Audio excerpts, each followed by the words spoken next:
بسم الله الرحمن الرحيم. ودنا قدومي كحجنا كلها شعبك قدوميها محكمة السراء حلوانا الشرف تلا لما أنت كلا إن لجوجتا قيبها كلا دون هي هذا الدولة ده بالشدة بقى مركلا السلام عليكم ورحمة الله وبركاته.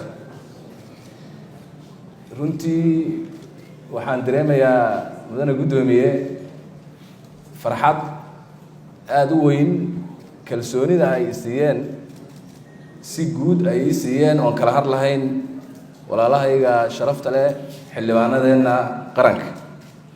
isla markaa waxaan dareemayaa culays aad u weyn oo gundhigiisu yahay kalsoonidaas waxay ku salaysan tahay aan ogahay oo ah expectationska iyo filashooyinka ay iga qabaan runtii taas oo filashadaas oo shacabkii oo ayagu matalayaan iga qabaan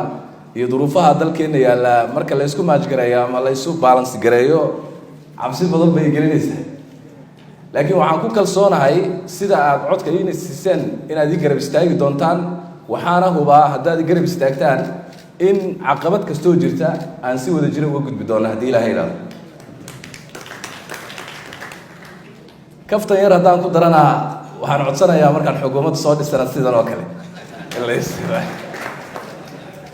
ilaahay idinkiis waxaan idin ballan qaadayaa sidii aan khudbadaydii horeba ku sheegay ama kelmadaydii hore khudbad ma aha kelmadaydii hore aan ku sheegay in aan soo dhisi doono xukuumad ilaahay idankiis tayo leh oo gabdho iyo wiilal badan oo halkanina ay ku jiraan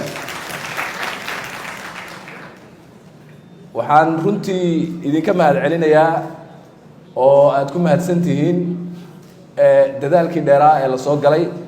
iyo sidii runtii naftii horanimada ahayd aan ku soo shaqaynaynay muddooyinkii ugu dambeeyey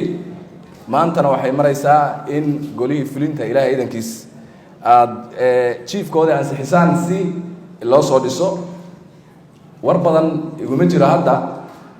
xukuumadda barnaamijkeeda ayuu ku imaan doonaa warka badan iyo khudbadda badan haddii ilaahay yidhaahdo laakiin hadda waxaan rabaa mar labaad iyo mar saddexaadba inaan idin mahad celiyo waxaan idinka filayaa duco